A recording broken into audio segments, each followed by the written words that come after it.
most Latter-day Saints, I don't think, realize how historic this General Conference was. Now, it doesn't have the sweeping changes of the Nelson era, but there were some unprecedented things that happened this General Conference. And so we're going to talk about them. Welcome to Informed Saints. My name is Jasmin Rappleye. I'm joined today with Neal Rappleye, Stephen Smoot, and we are here to talk about General Conference, the things we thought were really notable, maybe the subtle hints of things that might portend what the future holds with the passing of President Nelson and the new leadership of the church under Dallin H. Oaks, and some of our favorite talks, things we liked, maybe some of our favorite memes. We'll see. We're kind of winging this. So to start off, let's just, Stephen and Neal, what was the tone of this conference and how is it different from other conferences? Go ahead, Neal. No, I have to go first. Yeah, that's right. Well, I mean, I felt like there was a really strong, just kind of a tone. I wouldn't say the whole conference was somber, but there very much was like a tone of like grieving and like honoring President Nelson throughout much of it. We've really kind of got like this tragedy in Michigan hanging over us as a community, and several speakers did make allusion to that as well. But it was also very much let's continue, like move forward, carry on, right? And like you said in the intro there, it's historic in a lot of ways. It's been a long time since the Quorum of the 12 Apostles were kind of the ones in charge and running a general conference, like during a general conference. And so that was unique, and it was kind of cool to see, to have them set that tone. And like I said, basically being able to see that the church can move forward even without a first presidency. So you guys can correct me because you're the historians here, but I think this was the first general conference presided by the Quorum of the 12 Apostles all the way through since like John Taylor, Wilford Woodruff days, right? Because even in 1951, when George Albert Smith died, they held general conference, but then like the final session of general conference was the solemn assembly where they sustained President David O. McKay. And so there was a first presidency by the end of that general conference, but this one was 100% presided by the Quorum of the 12. There was no prophet. There was no first presidency through the entirety of the general conference. And I don't think we've had that since before Lorenzo Snow. So Joseph Smith, Brigham Young, John Taylor, Wilford Woodruff. Any other thoughts on that? I was honestly expecting them to sustain the new first presidency at this conference. I was sort of expecting like with David O. McKay, but I guess not. Maybe there's a sense of propriety of actually laying President Nelson to rest before calling the new quorum, the new first presidency. Maybe honestly they just didn't have time. I don't know, right? Like I don't want to idly speculate here, but I'm just thinking like less than a week and you've got all these other stuff to do. So honestly, maybe they just didn't have time. They want to sort of take a big breath before they go through the procedure to reconstitute the first presidency. Reading the biography of President Oaks from Richard Turley, which is very good, by the way, he talks about reconstituting the first presidency under President Nelson. And like it's a whole procedure where the quorum gets together and they go through a whole business thing and they propose, should we reorganize the first presidency? All in favor, and then they do it, and then they pick, and then they ordain the prophet, and then he has to go through the process of picking his counselors. It's like a whole thing, right? Even though we have this idea that like, oh, the president of the Quorum of the 12 will assume, the mantle of prophet. That's just kind of the de facto expectation. It still is a whole like procedure to reconstitute the first presidency. So I suspect they just probably didn't have time for it, but I don't want to speculate. That's just kind of what I think. I wonder, do you have something here, Jasmin? I was just going to say, I do think that a big part of it was just time constraints. They're trying to, get general conference done, and there's also this tragedy in Michigan, and just the logistics of. It can seem very rote for us from the outside, but the logistics of bringing the whole quorum together, and maybe they did meet and talk about it and decided not to. President Oaks would need time to think through and seek inspiration on who his counselor should be. And there's just a lot of other things going on that he had to prioritize. And so I can kind of see the merit, if it were me in that position, I could see just being like, let's just push it off. Let's get conference done. And then we'll deal with all this other stuff. But let's just prioritize getting this conference out of the way first. Sorry, Jasmin. Well, to speak to Stephen, how you're talking about, like, it's a whole thing. I posted this earlier this week, but this is from Gary Stevenson in April 2018. So this was the conference after President Nelson was sustained. And he kind of explained what that process is. So obviously, once the prophet dies, the first presidency gets dissolved, and it's an apostolic interregnum, or like this gap. And so he said that, the most recent interregnum began when President Monson passed away. And so then on the Sabbath morning, so typically, at least since like the 70s, this meeting of the Quorum of the 12 Apostles happens the Sunday following the funeral of the prophet. So for us, that would be next Sunday they would do this. I don't know if they will. I mean, it's just tradition. It's not like doctrine or anything like that. But it says, on that Sabbath morning, the Quorum of the 12 met in the upper room of the Salt Lake Temple in a spirit of fasting and prayer, under the direction of President Russell M. Nelson, the senior apostle and president of the 12. And then in this sacred and memorable meeting, following well-established precedent in unity and unanimity, the brethren were seated by seniority in a semicircle of 13 chairs and raised their hand, first to sustain the organization of a first presidency, and then to sustain President Russell Marion Nelson as president of the church. And following the sustaining was the quorum gathered in a circle and placed hands upon the head of President Nelson to ordain him, set him apart.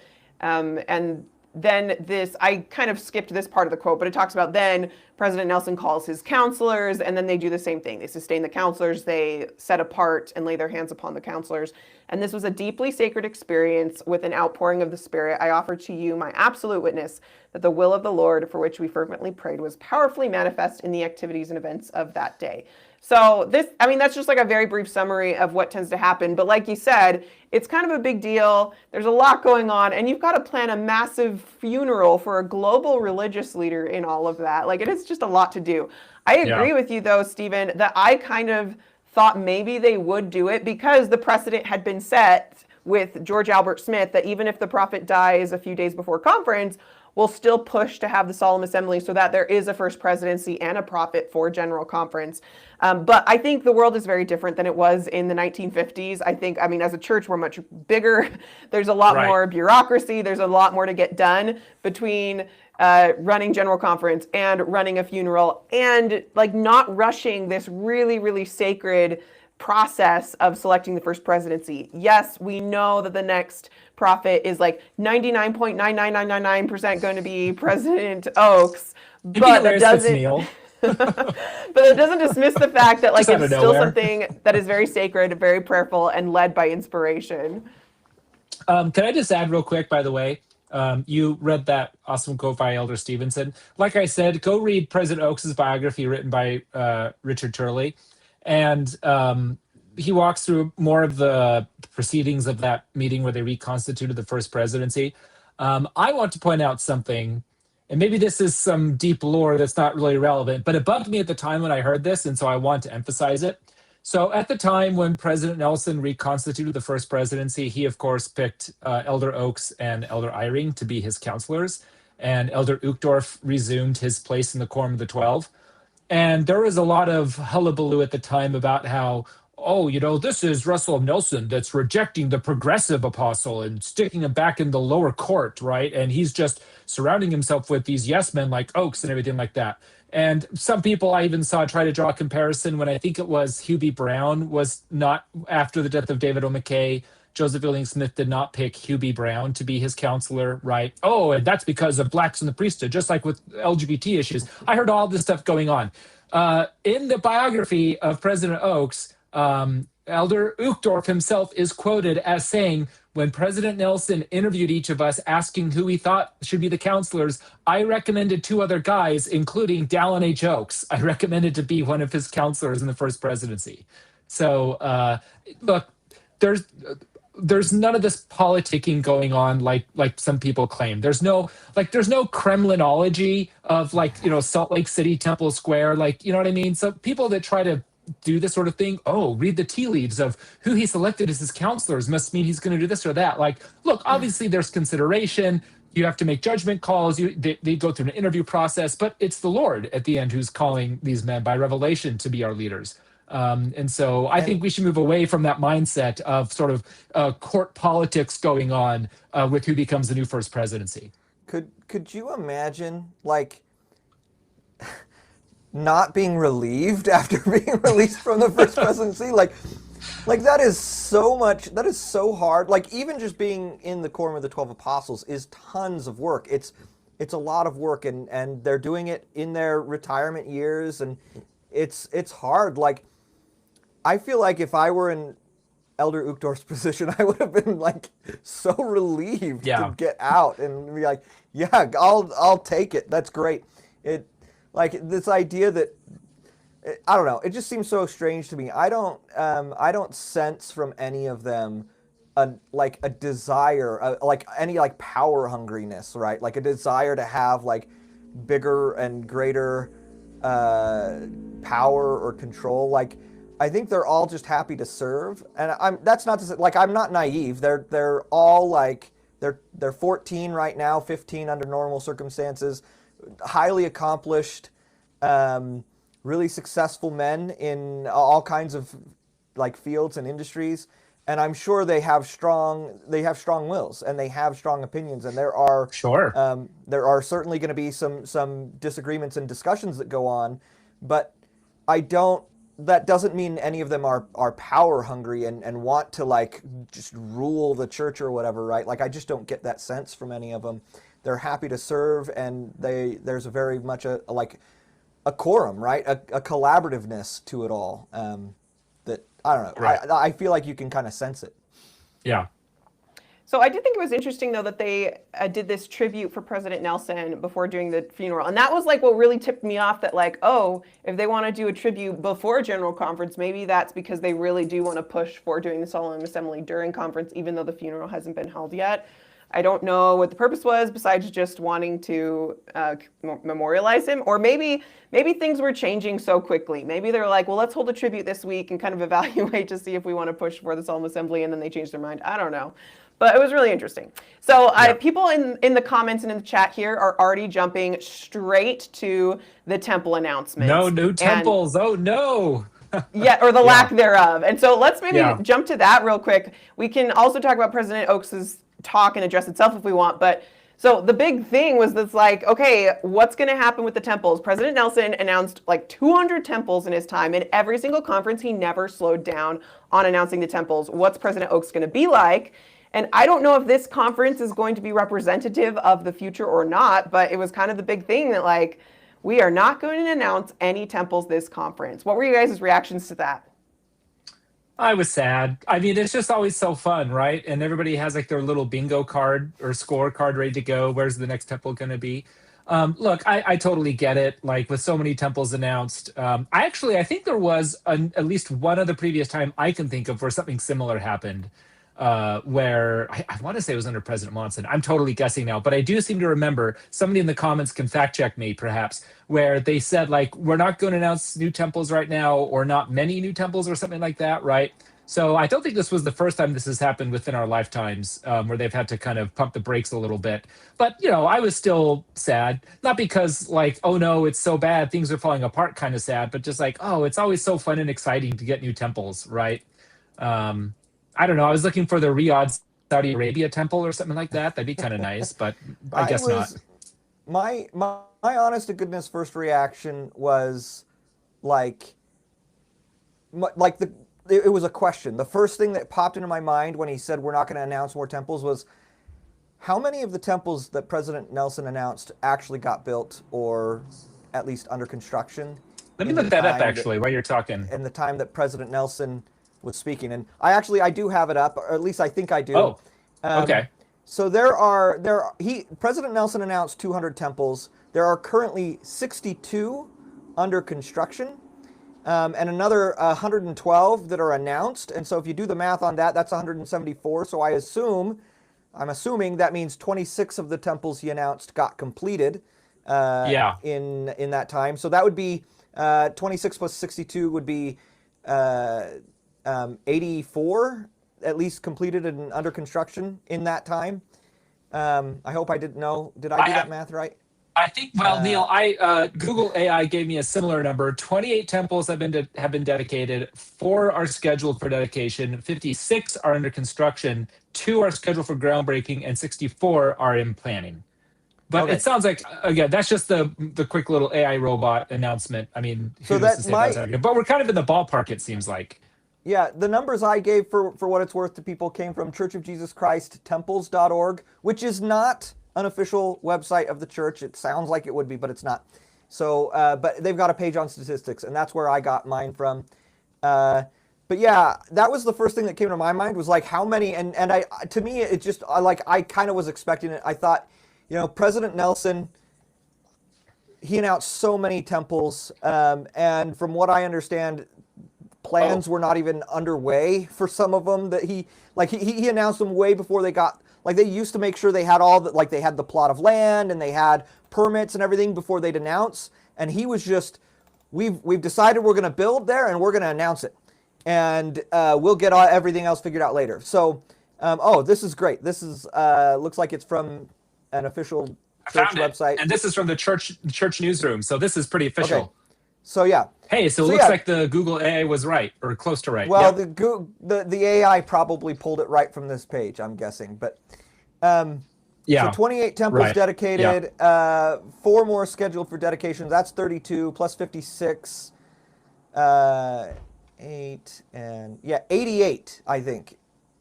Did I do that math right? Maybe 98.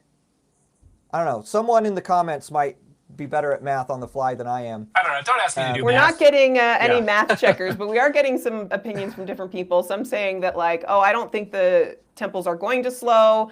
I do think we need to catch up. The Shanghai temple isn't possible with the government right now, so that one's going to be really hard. Also, I do want to shout out, we've gotten a couple donations from DTOM76. Thank you so much. And also Scott Soward. Really appreciate that. Every donation helps. We're supported by the Ancient America Foundation, whose mission is to advocate for the church by supporting content creators and other organizations who defend the faith and bring people to Jesus Christ. And we're really just getting started in a lot of ways, so we appreciate all the help we can get. Thank you so much. But back to the temples, I agreed. I think 200 temples, like it was just, we were bound to need a catch up. And so I don't know what the future will hold. It's ultimately up to the brethren and the Lord, but like my instinct is that we may see a slowdown of temple announcements. I mean, President Nelson pushed so hard, so fast that, I don't know, I just sense that like maybe we do need a period of stability and calm before we like ramp up with more changes, but who's to say what's going to happen? Yeah. So I do think, I don't know that like slowing down on the announcement necessarily means that we're going to slow down on the building. Like, saying, hey, we're not going to announce for a while as we like build and as we continue to build all the ones that have been announced and like give it time to catch up. But that's still a lot of temple building we're doing over the next, few years. And then who knows, like once we get close to having those done, maybe we just see another explosion of announcements, and maybe behind the scenes they are making plans for a while, even though they aren't announcing. Who knows what will happen? But I do just want to stress that, like, hey, there's still a lot of temple building that's going to happen to get these 200 done, and so that's just not really necessarily a slowdown, I think. Yeah, just a slowdown, and as you're saying, announcements. I don't know if there's any other temple things we want to touch on, but Ryan Strong has a fun comment that we could address here. We could jump right to it. Speaking about President Oaks, what about messaging on the family proclamation? Do you think canonization is in the cards for the near future? Honestly, I was maybe because like my brain is biased and I'm like kind of wanting this to happen, but I was thinking it was going to happen when President Oaks was speaking this afternoon. I thought he was gearing up for it. It sounded kind of like he was gearing up for a big announcement, and then it wasn't. However, as we were discussing with some other friends of ours, perhaps they're waiting for the first presidency to be reconstituted before that's in the discussion, if it is at all. I will point out that the Pearl of Great Price was canonized in the same session of General Conference as John Taylor was sustained as church president in 1880. So if I could wave a magic wand, I would want President Oaks to be sustained and the family proclamation to be canonized in the same session of General Conference next April, let's say. Wouldn't that be awesome? Well, I know Yeah. this is a very interesting conference because on the one hand, this represents kind of like a new presidency, but on the other hand, it doesn't, because at the very beginning of conference, President Oaks clarified that like we are going to proceed with this conference exactly as President Nelson had previously planned and approved. So it's hard to say how Yeah, that's much of true. like the contents of this conference can really predict or portend what the future may hold, but there certainly was some pretty strong emphasis on the family proclamation in this conference from several speakers. And so, I mean, who knows what's to happen? I know, Neal, you have a different opinion on canonization, if I remember correctly.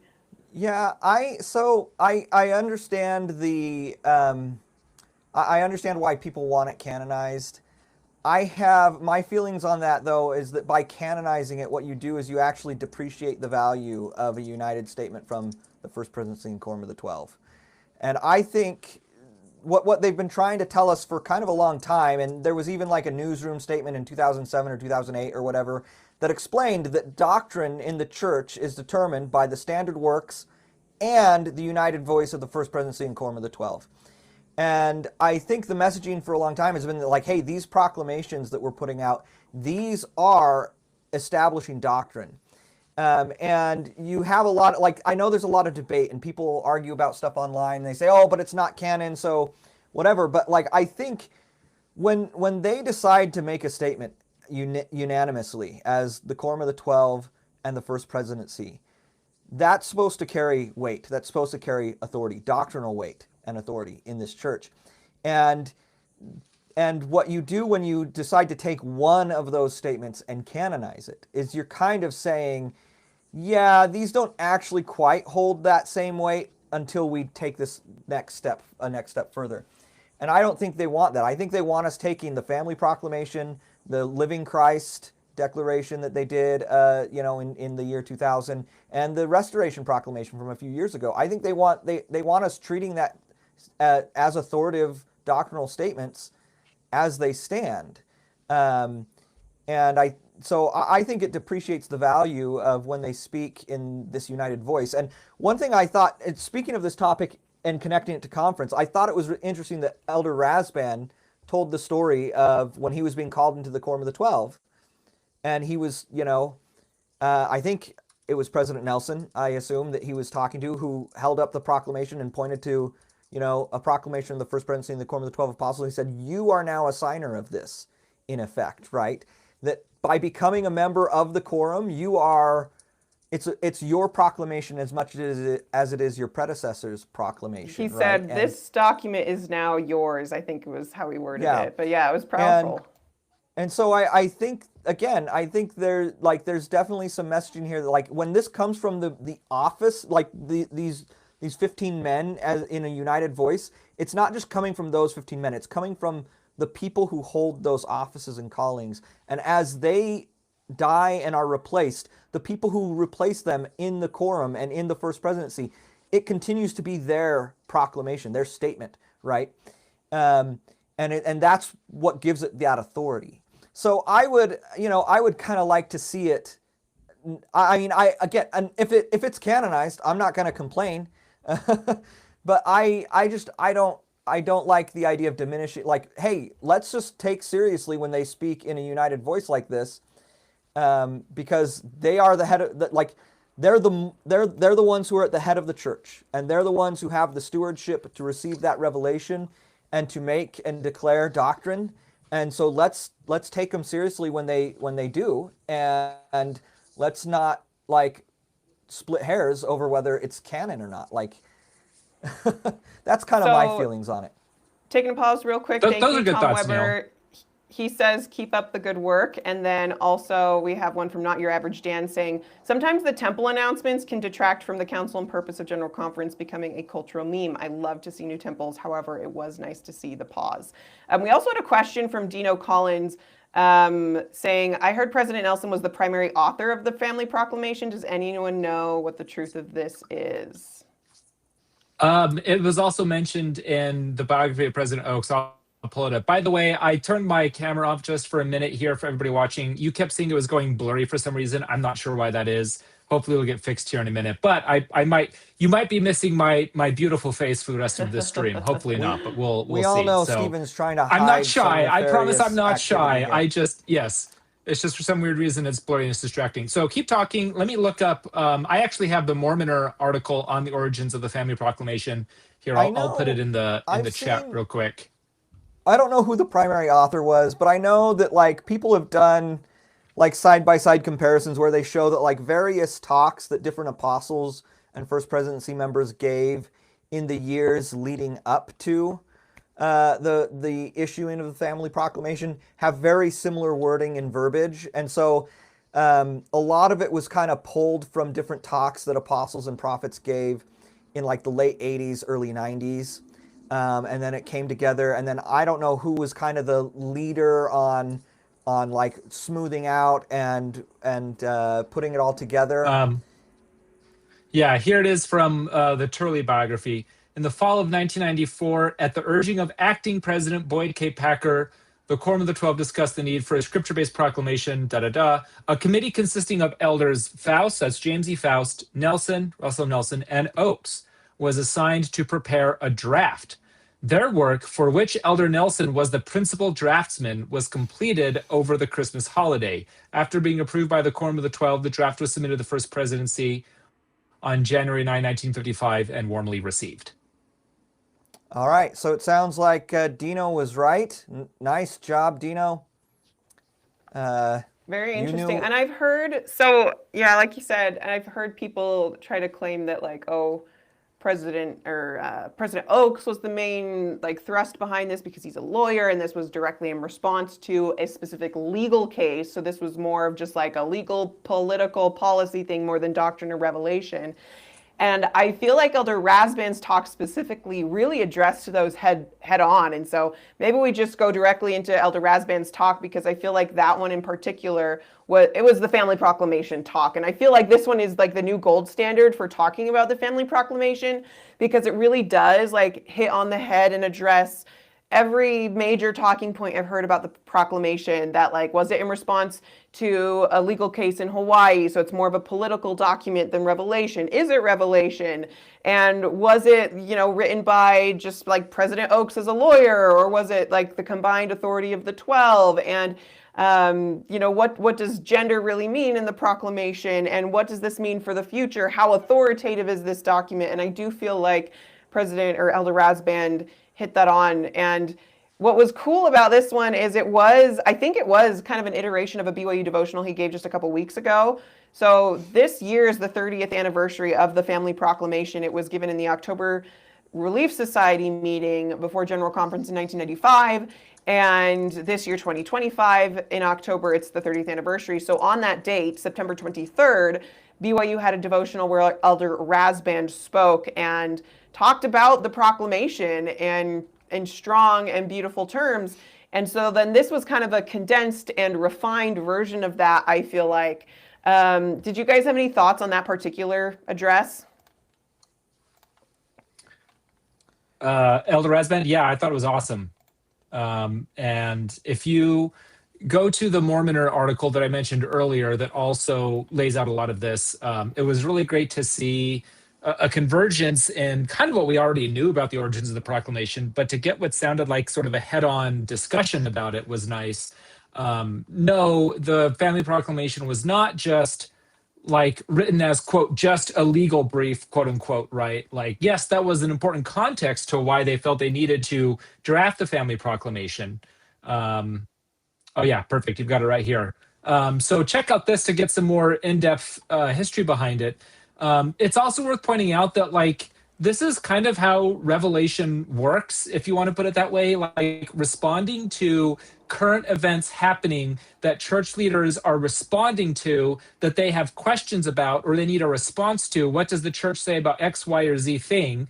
Like this is not like a new thing. And so just relegating it to the status of purely it was just this reactionary thing for the same-sex case in Hawaii, and a bunch of anonymous lawyers wrote it. I've heard that claim before, right? That it was just an anonymous committee of bureaucrats and bean counters that wrote this, as if that was therefore meant to diminish its revelatory or doctrinal status. All of that, I think, was addressed very well by Elder Rasband, and is also addressed well by this Mormon article. Like, one of the questions, wasn't the family proclamation written by a BYU law professor? It's like, well, no, we know who wrote it. It was this quorum of the 12 committee. Of course, it went through. I was going to say it went through different sort of legal minds to get their opinion on how it might relate to the question about same-sex marriage, the legal question, and lawyers were consulted. But it's not like, oh, lawyers just wrote it and then the church just adopted it or something. It would be so impenetrably written if it were written by lawyers for legal purposes. Like, you do not understand. This is not how lawyers write a brief. Right. Oh, and a lawyer was on the committee, no less, for heaven's sake. 2 lawyers, James E. Faust and Dallin H. Oaks. What I would like to maybe put, I just want to push back on these as cultural narratives in general. Like, whatever the truth is about them, like, whoever was actually like the pen to paper writer, whatever the circumstances were that motivated the writing of it, right? The bottom line is the First Presidency and Quorum of the 12 signed their names to it, right? That makes them the authors for all intents and purposes. They are giving it their stamp, right? This is the same. Stephen, you study ancient Near Eastern studies and you study Egypt, right? Like, if there's an inscription that's commissioned by the king, he may not actually be the one putting the chisel to stone to write the inscription. He may not even be the one who composed the words. There might have been some scribe, court scribe or whatever, who composes the text, and there's some other, there's some stonemason or whatever who engraves it on the stone walls or whatever, but it's still Ramses II's inscription because he's the one who commissioned it. And it's under his name and under his auspices that it's being done. Yes, you're right there, Neal. And I would say Joseph Smith even did this. Joseph Smith had ghostwriters, William W. Phelps and others that would write these things for him. So if you read Van Orden, oh goodness, what's his name? He wrote the biography of William W. Phelps. Bruce, thank you. Bruce Van Orden. He makes this argument that, like, pretty much a lot of stuff that Joseph Smith wrote in Nauvoo that we attribute to him was probably William Phelps. And then Joseph Smith just like, hey, this looks good, man, let's publish it. But we still attribute it to Joseph Smith as the quote-unquote author of this thing. So that might include the Wentworth letter, several of these editorials in the Times and Seasons, right? Different things that get published. But anyways, you get my point, right? His presidential platform, for crying out loud. We know that William Phelps helped him ghostwrite that one because he even says as much in the minutes of the meeting discussing it. So just because... and it's not even true in the case of the family proclamation. In that case, it was an apostolic committee headed by Elder Nelson. But even if it is true that it was just written by some church lawyers or bureaucrats or whatever, yes, Neal, ultimately the First Presidency and the 12, they're the ones who affixed their imprimatur to this, and they published it under their authority and under their office. So in that case, this just becomes a moot point. And so, it still carries the weight and the authority of a document commissioned and written by the First Presidency and Quorum of the 12. And so, I just think that, like, I think it's valuable to have the accurate narrative getting out there, and obviously great work on the Mormoner page, and excellent to have Elder Rasband dispelling some of those myths. But I do think it's just important to recognize that even if those things were true, right, this is still a First Presidency Quorum of the 12 document. It's their authority and their signatures that go on it. And if we are serious about taking them seriously as prophets, seers, and revelators, then that should be enough for us to accept the document as authoritative doctrinal statement, right? That's how it is. So what I appreciated, though, both about Elder Rasband's talk and President Oaks's talk at the end, where he talked about the family proclamation, is I did appreciate that, like, we did, like, neither one was, like, fixated on like the cultural issues that people have that kind of, I feel like conversations about the family proclamation sometimes get reduced to, right? they were talking about a lot of the principles, and there's so much in there for us to learn from and to study and to incorporate into like our family life and our practice. And there's so many principles and stuff that go way beyond just like just focusing on marriages, or marriage is ordained of God. Marriage between a man and a woman is ordained of God, and then taking that as like this anti-LGBTQ sort of statement. Yeah. There's more to the family proclamation, and there's so much important information and counsel in there. And both Oakes and Rasband, I felt like, did a good job pointing to a lot of that other stuff that is good counsel for families to follow, right? Right. Yeah, well for said, sure. Neal. And so, if I remember correctly, we had Elder Rasband giving kind of a more thorough discourse on the Family Proclamation. President Oakes talked about the doctrine of the family. And then I think we also had a mention from D. Todd Christofferson, if I remember correctly. It wasn't the focus of his talk, but he did mention the Family Proclamation as part of the framework of what he was discussing. So we did have quite a few mentions of either the document or the doctrine of the family. And like I said earlier, this was all pre-planned and approved by President Nelson. So I don't know how much it like portends what a presidency under Oakes looks like. Yet, I do find it interesting that President Oakes has been so highly associated with being like a staunch defender of the Family Proclamation, and that is a pretty strong theme of this conference nonetheless. So I don't know what that means, but maybe it's, President Nelson had divine foresight, maybe, who knows.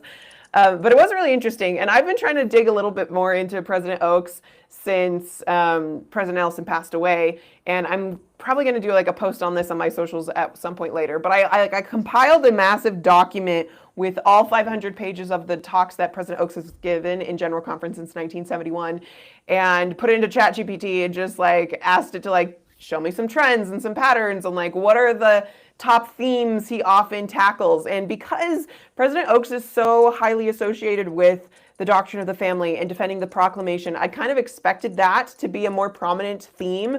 But I was somewhat surprised to learn, if ChatGPT can be trusted on this, that the biggest one was actually like a covenant path framework, that the plan of salvation, the whole goal, the whole picture is us becoming like our heavenly parents. And therefore, in order to get there, we need to keep these covenants. And as part of that is the family. But really, like the covenant path and the covenant framework has been definitely the most common theme. It was like in like 50% of his talks, something like that. And then further down the list of themes is the family. So clearly, like the family is an important thing to President Oakes, and I wouldn't be surprised if we continue to see more emphasis on the doctrine of the family. But that's not like the thing that he, like, it's just not the 1-2 note that he keeps pressing necessarily. Like he's got a much broader picture in mind. So besides just the Family Proclamation and no new temples, were there any other things that were different about this conference that you guys noticed? I have a few. Okay, I'll just go then. Go for it. Yeah. I'm trying to figure out my stupid blurry webcam. Sorry, I'm a little annoyed by that still. I mean, it's Please, probably just proceed. your bandwidth. But It could be.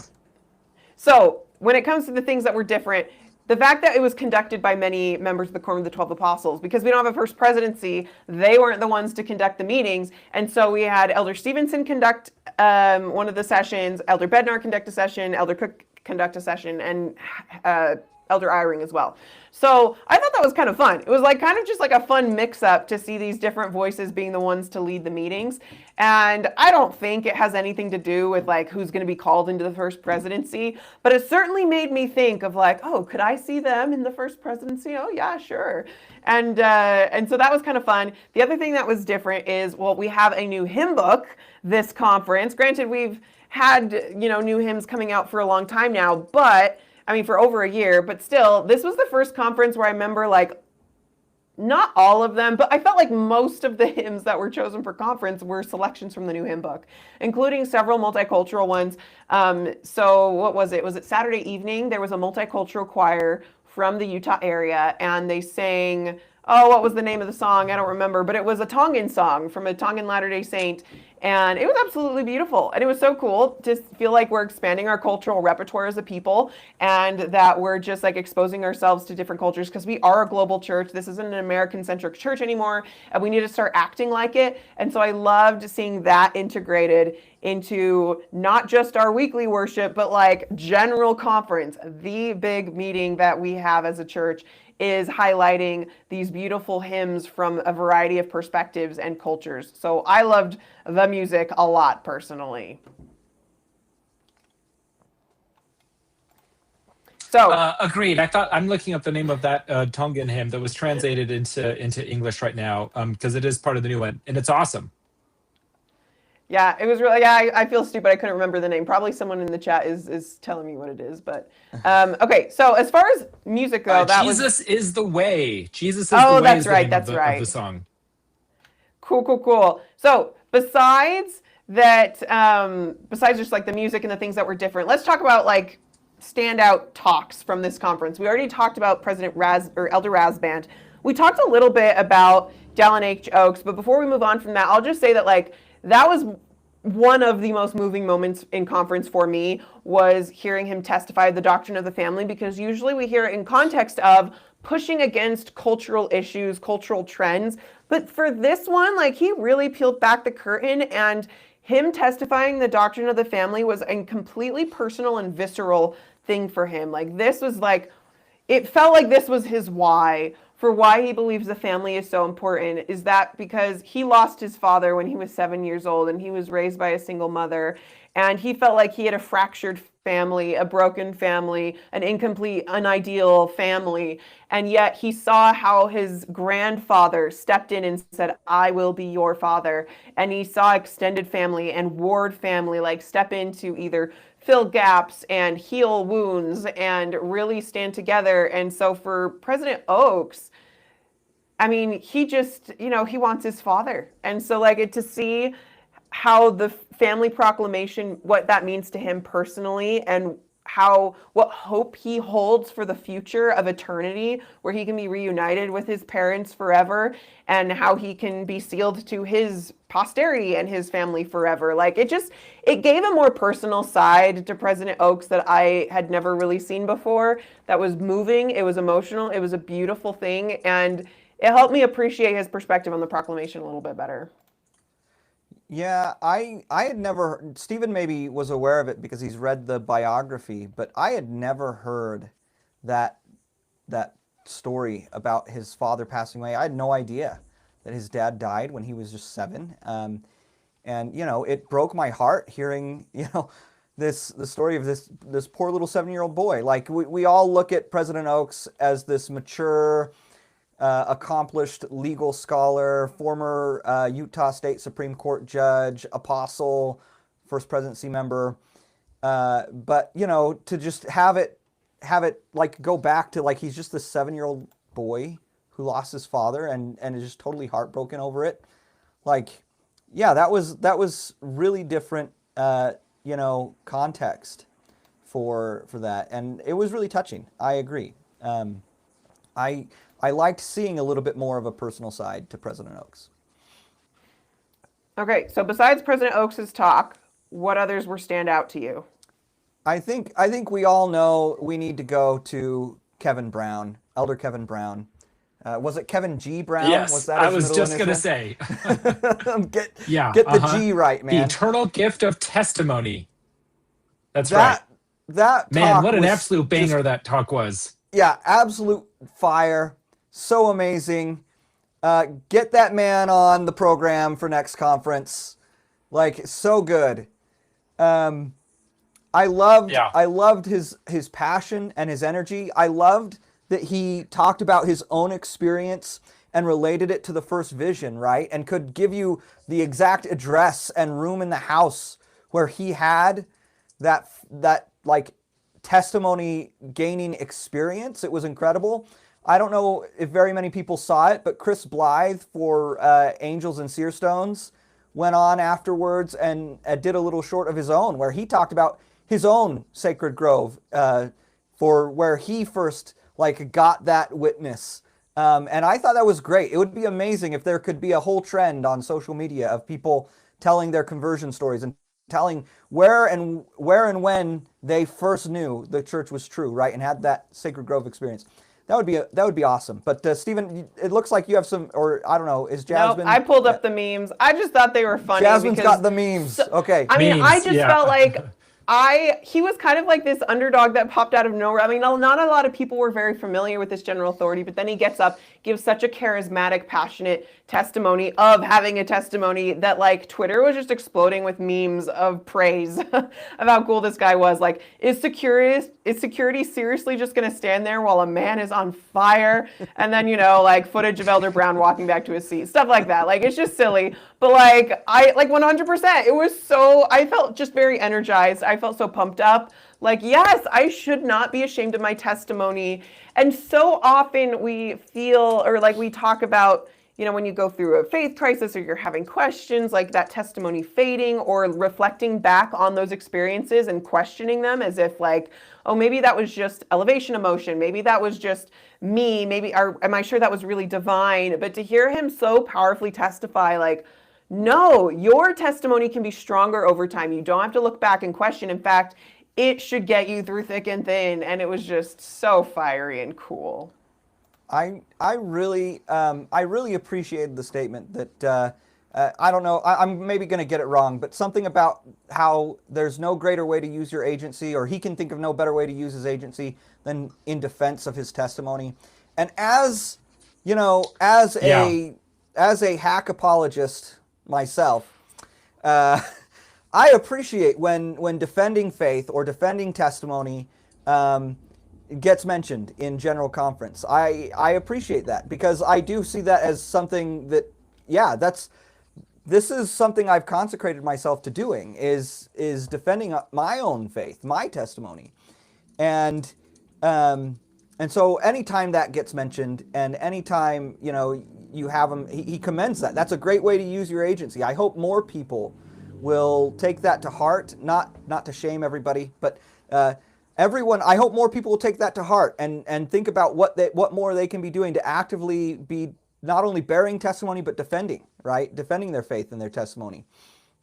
We need more voices that are willing to do that. And I just want to point out that Not Your Average Dan, thanks for your other contribution, says, to me it felt like loving counsel from everyone in unity, touching on topics we will need to endure what is soon to come. A personal reminder of the essentials in a loving tone. P.S. Add more Tonys. I assume he means add more Tonys to the Quorum of the 12 and to like the general authorities. It's true. I don't think I haven't heard of like an Anthony or a Tony since like Anthony Ivins. Anyway. I think there's something else going on with Tonys. I saw some other jokes online about Tonys, and I admit I don't know. I'm not so sure. that just went over my head. Oops. I am so not hip enough to know what's really going on with the Tonys jokes. Okay, well, besides Elder Brown's, one that I really appreciated was Elder Holland's talk. And I know it's cliche because Elder Holland is always everyone's favorite, but like there's a reason for it.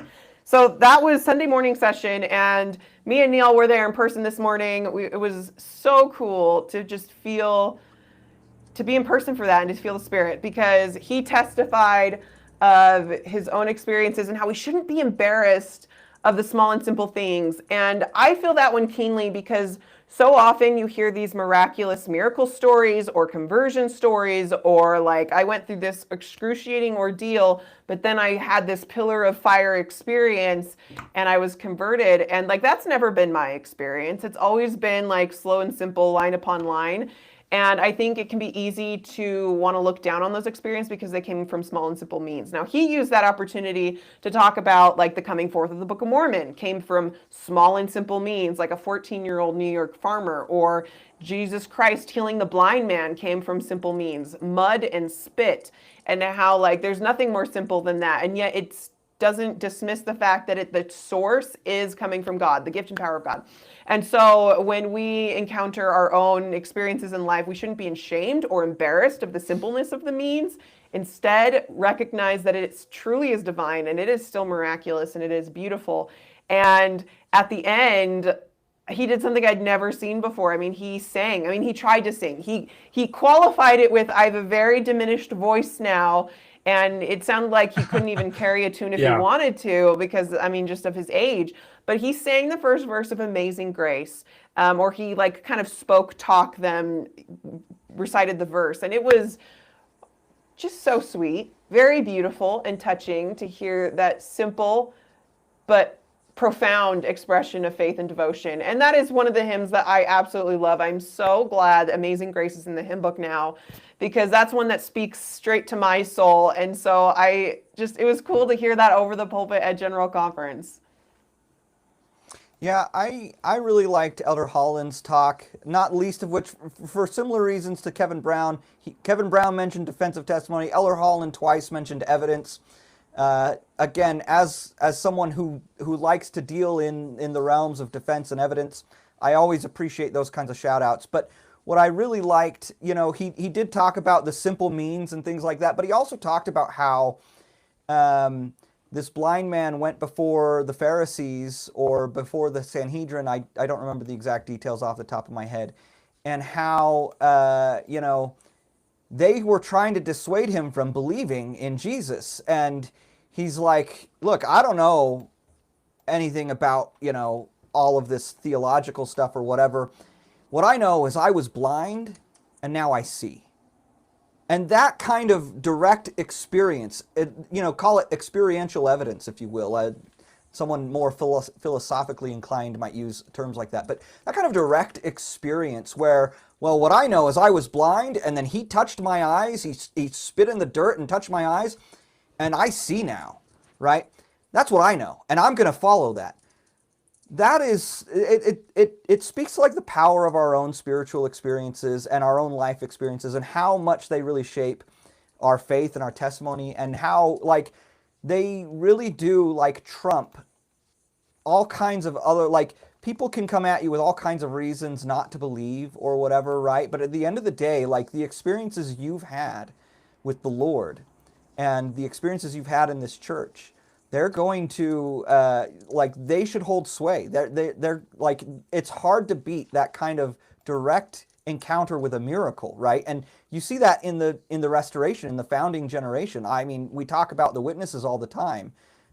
These are people, like, why, some of them left the church, but why did they never deny seeing and handling the plates, seeing an angel? Because it happened, right? And like, look, they may not have been sure about everything Joseph Smith did, but they couldn't deny that, right? They saw with their eyes, they handled with their hands. And even beyond just like the main witnesses, like Emma Smith, right? She talks about, we talked about this in our episode with Garrett Dirkmott, right? How she talks about being a participant in the early events of the Restoration, and still it was a marvel to her, right? She couldn't explain it. Nothing that happened after that could dissuade her from the miracle because she experienced it. She was witness to it. Oliver Cowdery, right, was similar. He has that famous statement, "These were days never to be forgotten," right? Oliver Cowdery experienced these things, and whatever else happened and whatever falling out he had with Joseph, he could not deny those experiences and what he witnessed. And this miracle still like had a pull on all of these people because they directly witnessed and participated in it. And so I really thought that was powerful. And we may not, I don't know about anybody listening, but I've never gotten a chance to see and handle the gold plates, or, I was never blind and suddenly could see. But, I've had my own experiences that have a hold on me and that keep me here, and that tell me this is where the Lord wants me. This is God's true church. And I feel like, I just really appreciated Elder Holland drawing attention to that and just being like, look, this kind of experience, it's more important than all the other, like, and I'm not, look, I love to deal with the arguments, right? And all of that. I love to deal with that. But the direct experiential evidence, if you will, is the highest order, right? And it's the most important. So we do have some people in the chat correcting and educating us on what the Tony's joke was all about. It was, so it's Creole seasoning, and it was a reference to Brother Amos's talk when he's talking about like making good gumbo, you need a good recipe. And the perfect ingredient is always Jesus, and how we need to add more Jesus in our lives, like more spice in our lives. So Tony's is a reference to that. Okay. Elder Amos's talk was great, and It was I refreshing. really enjoyed that. Yeah, that accent was just great. Yeah, so the other talk that I really appreciated was, I think it was the first talk of conference. I'm trying to go, so no, it wasn't the first, yes. So after Elder Oaks's introduction to conference, Gary E. Stevenson gave the real first address, discourse of conference. And I thought it was really sweet. He gave kind of a tribute to President Nelson, and really his whole talk was a tribute to President Nelson because it was about peacemakers. Now, at the very beginning, President Dallin H. Oaks gave an introduction to say, yes, the elephant in the room is President Nelson has passed, and we're in an apostolic interregnum, and his funeral will be on Tuesday, and so the conference is going to go exactly as planned. We're not going to have a solemn assembly this conference. And he also said, and we ask all the speakers to keep their tributes to President Nelson to a minimum so that we can, keep the program moving forward, and so it doesn't just become a eulogy in itself when this is supposed to be focused on teaching the principles of the gospel of Jesus Christ. And I thought everyone, kept to that really well. But Gary E. Stevenson, talked on peacemaking. And that was one of the big things that President Nelson emphasized during his tenure. And I feel like it was just such a needed thing. So I know going into this conference, we've had the broader conversation of violence against Latter-day Saints with the Michigan shooting, violence committed by former Latter-day Saints with the assassination of Charlie Kirk, and the passing of President Nelson. It's just been such a heavy time for Latter-day Saints. I know I went into this conference just feeling the weight of all of that and just looking for some balm, some relief. And I felt like this talk just instantly was a salvo. It was just something that completely spoke peace to my soul and helped me put into perspective what we're really supposed to be doing here. It is not about, getting angry at those who we feel have wronged us. It's not about pushing back. It's about being disciples of Jesus Christ. And that means standing up for what you believe in, but it also means being a peacemaker. It means, blessed are those that are persecuted for my name's sake. And how can we love our neighbor better? How can we love the Lord better? How can we do all of this? So that was something I really appreciated. The next one that was given, I'm not going to go through the whole list, but I'm tempted to, was Sister Browning. What I loved about Sister Browning's talk was that she talked about primary music. I don't know the history of General Conference, but at least in my living memory, I don't ever remember a talk given about the importance of primary music.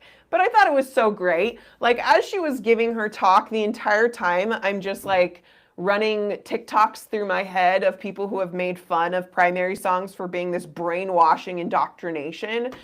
But as I'm like thinking of those and then hearing Sister Browning testify of the power of this music, it's like, well, yes, of course. Like every child is brainwashed and indoctrinated with something. Like, as a parent, don't you want to have influence over like what those teachings are? It's, if you're not going to teach them what you believe in, the world is going to teach them what they believe in, and the TikTok's going to teach them, and Instagram's going to teach them. And so of course we want to teach our children the things that we value and the things that are important to us, so that they can then make their own decisions as they grow up. And so I love the emphasis on how primary music can be instructive, obviously, and educational, obviously, but it also, music speaks to the soul. And that is like the language of the Spirit for me. I just resonate with music. And so hearing primary music talked about in such an inspiring way, honestly, just, it was cool. I loved it. So I do want, like, the idea of brainwashing is, it's not really a thing. What does happen, right, is socialization.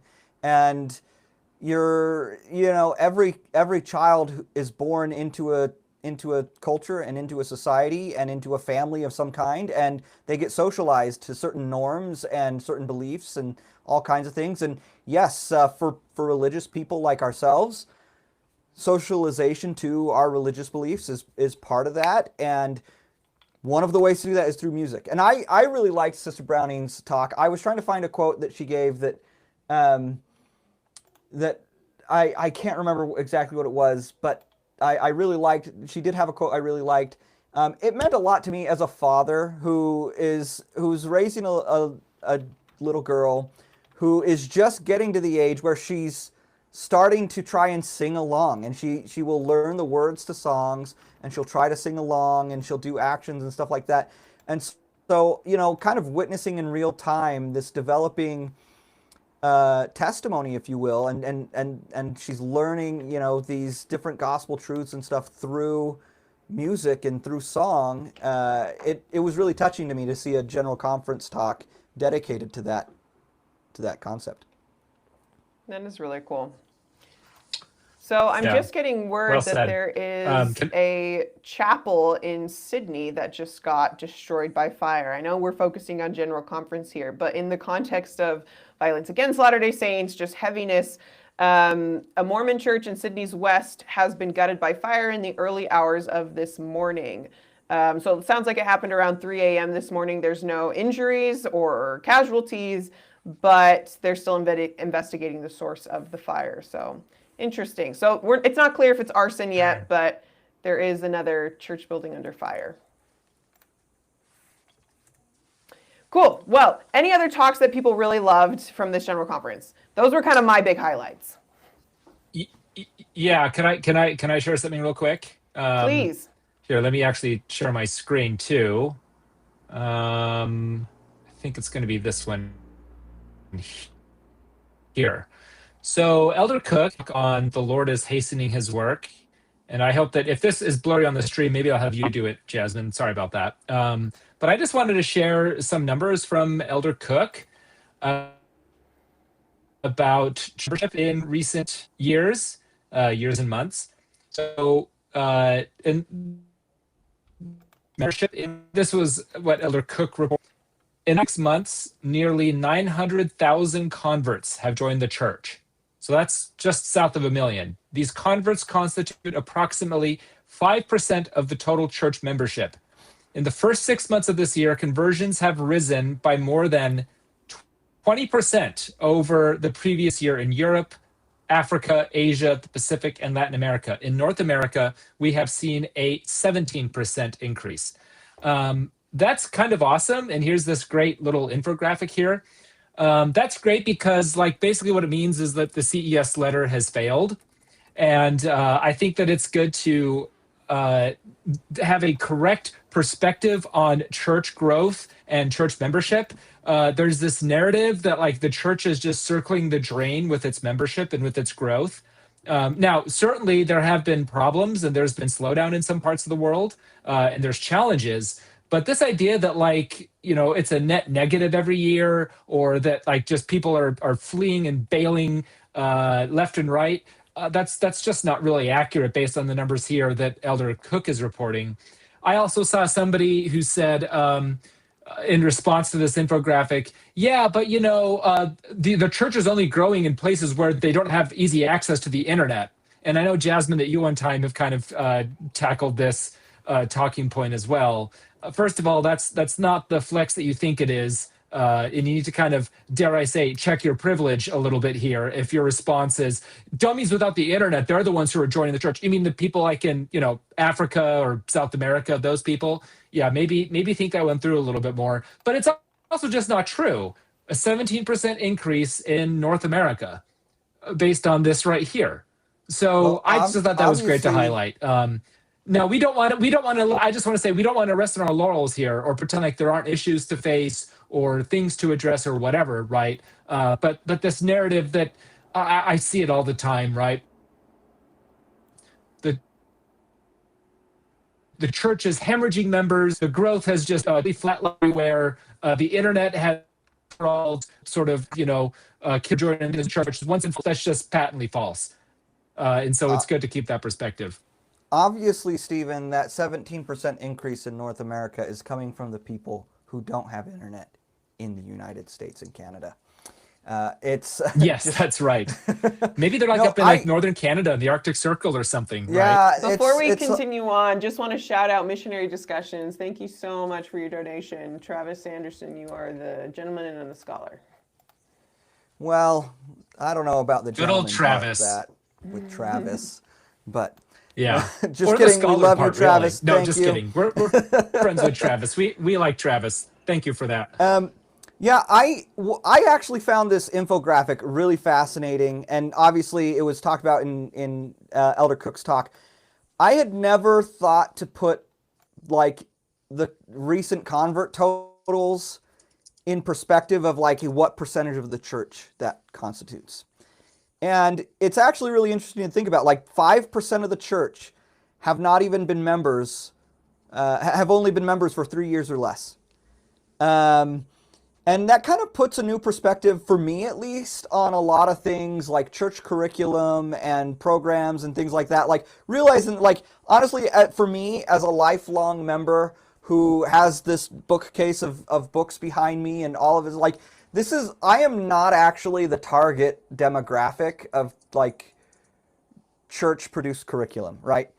Because they're trying to meet the needs of this 5% of really new, just brand new church members who are still trying to get the basics down and things like that.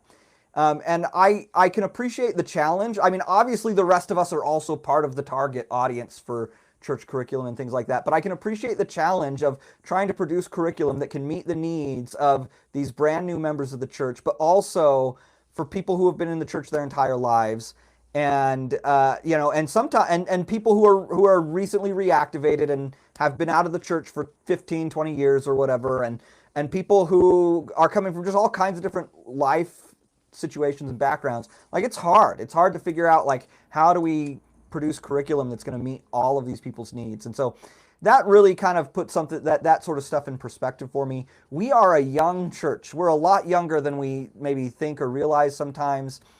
A lot more of the church is and being in Utah, sometimes it's hard to appreciate because you have a lot of like long time pioneer stock, but there's a lot of people are a lot more new to the church than we realize sometimes. And they're some of the most active and engaged people. For sure. I see some people in the comments, a couple people have mentioned that it felt like a farewell address from Elder Holland. So I don't know how long we have with Elder Holland, but he certainly, he was passionate about it, and who knows how much longer we have there. Those were kind of all the highlights. Neal, did you have any other highlighted talks you wanted to point out real quick?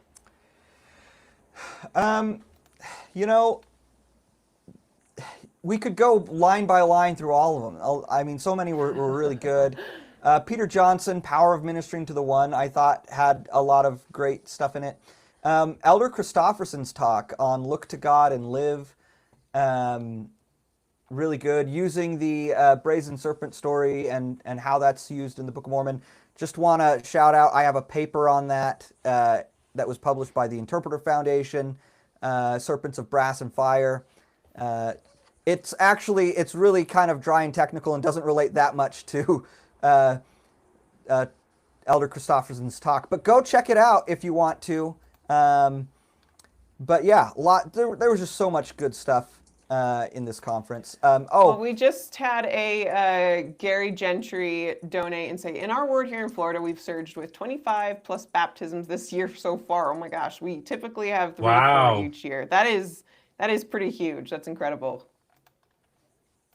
Neal, you said you had one more. Awesome. Well, I don't know if I guess I do. Elder Matt Holland. I don't know. He talked about Jonah, right? And he made this relation to the plan of salvation, to the fall. I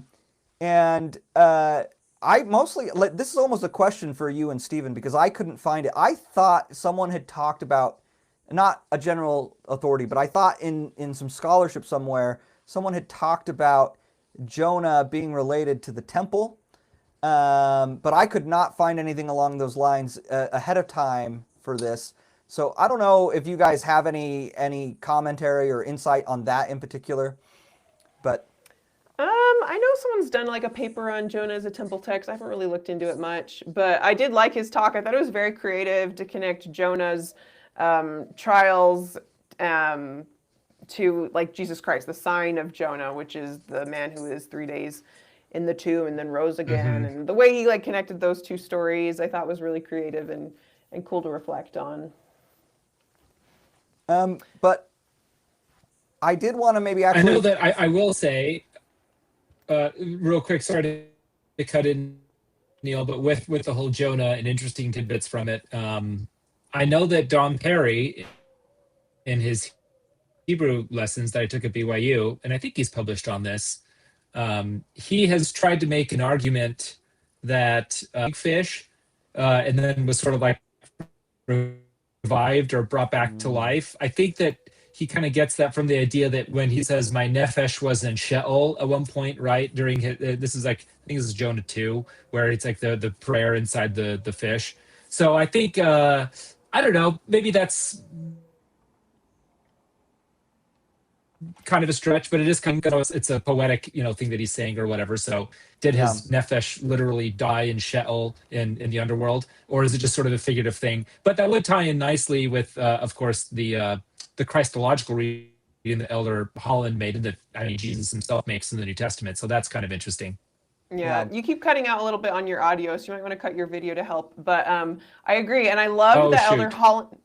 I love that. I think it was Elder Holland who was the one who also included a Hebrew reference to Chesed, the covenantal love of Jesus. And I love, that's like a very ancient concept. This idea that Chesed is a very special kind of love. It's not just like affection or infatuation. Like, this is something where you're bound together because of something as solid as a covenant. And so wherever you see loving kindness in the King James Version, that's often using the Hebrew word Chesed. And so, like, I loved Elder Holland tying that in. Wherever we can bring in Hebrew in conference, the better, in my opinion.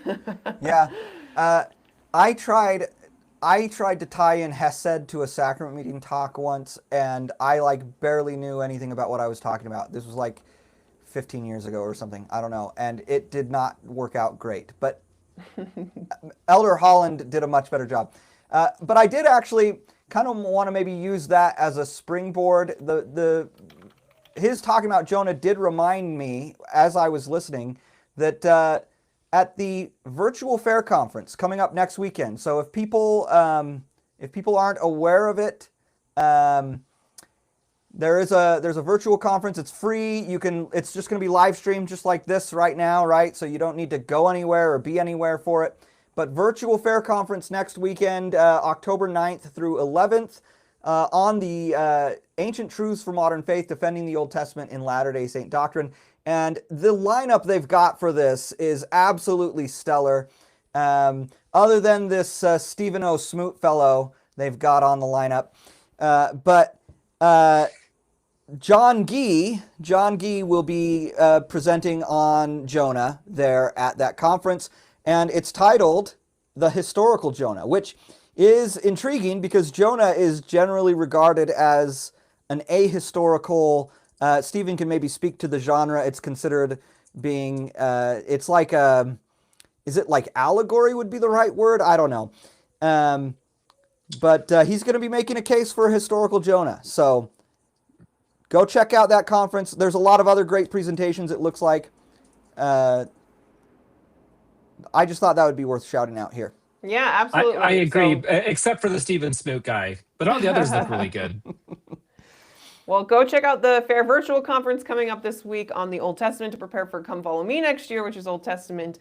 But that's pretty much our wrap-up of conference. We thoroughly enjoyed it. I love conference every year, and I feel like this time it was really a balm to my soul with all the heavy stuff going on. So the talks haven't been published yet, but they usually show up in the Gospel Library app within the first couple days after conference. So you can check those out on the church's website. There'll be summaries on the church newsroom currently. And please study these over the next few weeks and months because these are the words of our living prophets today. And we will see you guys next time. And I will try to fix my Wi-Fi. Sorry about that.